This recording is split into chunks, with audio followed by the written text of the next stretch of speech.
Hi friends, कैसे हैं। स्वागत है आपका हमारे YouTube channel math white knowledge में। जैसा कि स्क्रीन पर हमें तीन सर्किल गिवन है। तीनों सर्किल की जो रेडियस गिवन है वो है 10 यूनिट के इक्वल।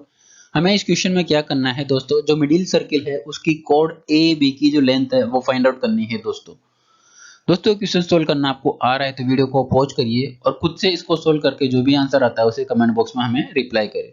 दोस्तों अगर आप इस चैनल पर नए हैं, अभी तक हमारे चैनल को सब्सक्राइब नहीं तो हमारे चैनल को सब्सक्राइब करें और नए नोटिफिकेशंस के लिए बेल आइकन को प्रेस करें।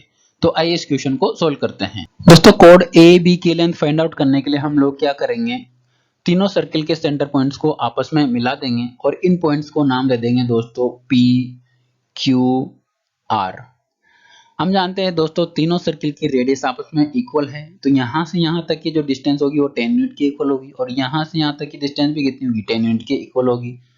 तो यहां पर लिख देते हैं 10 यूनिट और यहां पर भी 10 यूनिट। इसी प्रकार यहां से यहां तक की और यहां से यहां तक की डिस्टेंस कितनी होगी, 10 यूनिट के इक्वल होगी। तो यहां पर लिख देते हैं 10 और यहां पर भी 10। यदि दोस्तों कोड ए बी पर सर्किल के सेंटर पॉइंट Q से एक परपेंडिकुलर ड्रॉ किया जाता है तो ये डाला गया परपेंडिकुलर जो होगा वो कोड ए बी को दो इक्वल पार्ट्स में डिवाइड करेगा। तो यहां पर परपेंडिकुलर ड्रॉ करते हैं और इस पॉइंट को नाम दे देंगे दोस्तों डी पॉइंट। तो इस प्रकार हम बोल सकते हैं ए डी की जो लेंथ होगी वो बी डी के इक्वल होगी, क्योंकि सर्किल के सेंटर पॉइंट से डाला गया परपेंडिकुलर कोड को दो इक्वल पार्ट्स में डिवाइड करेगा। तो यहां पर हम लिख देते हैं दोस्तों ए डी की जो लेंथ होगी वो किसके इक्वल होगी दोस्तों, डी बी के इक्वल होगी। अब हम जानते हैं दोस्तों पी डी सी एक टेंजेंट लाइन है थर्ड सर्किल के लिए। तो हम क्या करेंगे, सी पॉइंट जो कि टेंजेंट पॉइंट है इसको सेंटर से मिला देंगे। तो सी आर जो होगा टेंजेंट पर परपेंडिकुलर होगा और ये वाली जो लेंथ होगी सी आर वो कितनी होगी, सर्किल की रेडियस के इक्वल यानी कि 10 यूनिट के इक्वल। तो यहां पर हम लिख देते हैं 10 यूनिट के इक्वल। अब दोस्तों यहां पर ट्राइंगल पी डी क्यू और ट्राइंगल पी सी आर आपस में सिमिलर ट्राइंगल होंगे, क्योंकि एंगल P जो होगा दोनों ट्राइंगल्स में कॉमन होगा और एंगल D और एंगल C 90 डिग्री है, तो तीसरा एंगल जो होगा वो भी आपस में इक्वल होगा। तो यहां पर हम लिख सकते हैं दोस्तों ट्राइंगल PDQ सिमिलर ट्राइंगल होगा ट्राइंगल PCR के, किसकी प्रॉपर्टी की मदद से, एंगल एंगल एंगल की प्रॉपर्टी की मदद से। अब दोस्तों हम जानते हैं यदि दो ट्राइंगल आपस में सिमिलर है तो उनकी साइड्स के जो करस्पॉन्डिंग रेशियो होंगे वो भी आपस में इक्वल होंगे। तो यहां पर हम लिख देते हैं दोस्तों P Q divided by P R जो होगा वो D Q divided by C R के इक्वल होगा। तो यहां पर हम लिख देते हैं दोस्तों P Q divided by P R किसके इक्वल होगा, D Q divided by C R के इक्वल। अब यहाँ पर पी क्यू की जो लेंथ होगी वो कितनी होगी, 10 प्लस 10 के इक्वल यानी कि 20 के इक्वल। और पी आर की लेंथ कितनी होगी, 10 प्लस 10 10 प्लस 10 यानी कि 40 के इक्वल। तो यहाँ पर हम लिख सकते हैं दोस्तों 20 डिवाइडेड बाय पी आर कितना 40 is equal to D Q divided by, अब सी आर की जो लेंथ है वो कितनी है 10 यूनिट के इक्वल। तो यहाँ पर हम लिख देते हैं 10 यूनिट के इक्वल। तो डी क्यू की जो लेंथ होगी वो कितनी होगी दोस्तों 20 डिवाइडेड बाय 40 इंटू 10। इस प्रकार डी क्यू की जो लेंथ हो जाएगी सोल्व करने के बाद हमारे पास आएगा 5 यूनिट के इक्वल।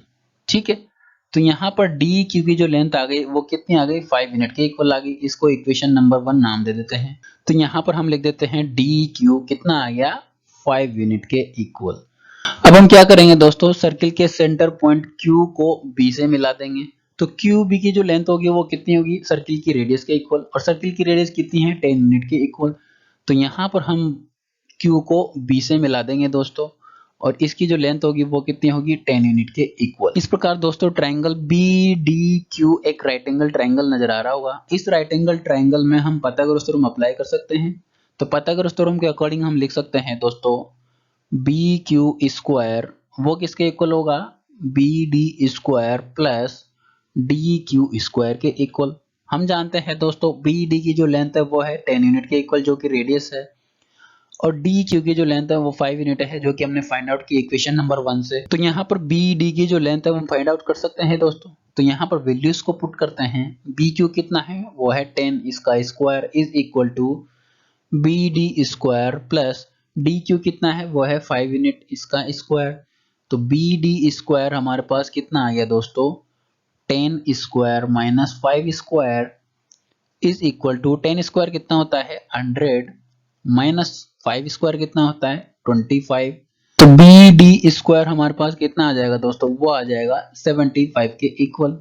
तो बी डी की जो लेंथ आएगी वो कितनी आएगी, वो आ जाएगी स्क्वायर रूट ऑफ 75 के इक्वल।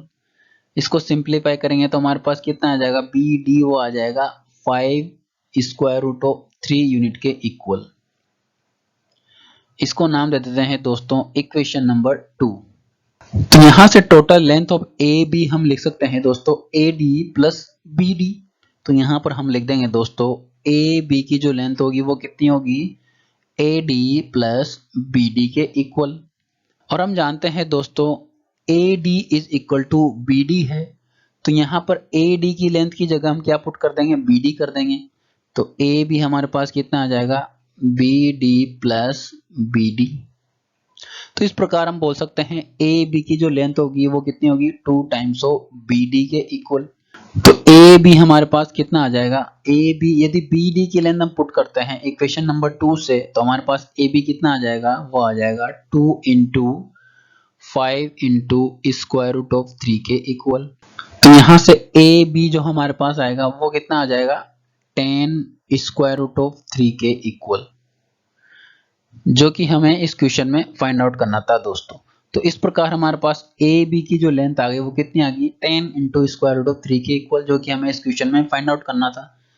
तो वीडियो हेल्पफुल लगा हो तो हमारे चैनल को सब्सक्राइब, शेयर, इसी वीडियो को लाइक करना नहीं भूले। Thank you so much for watching.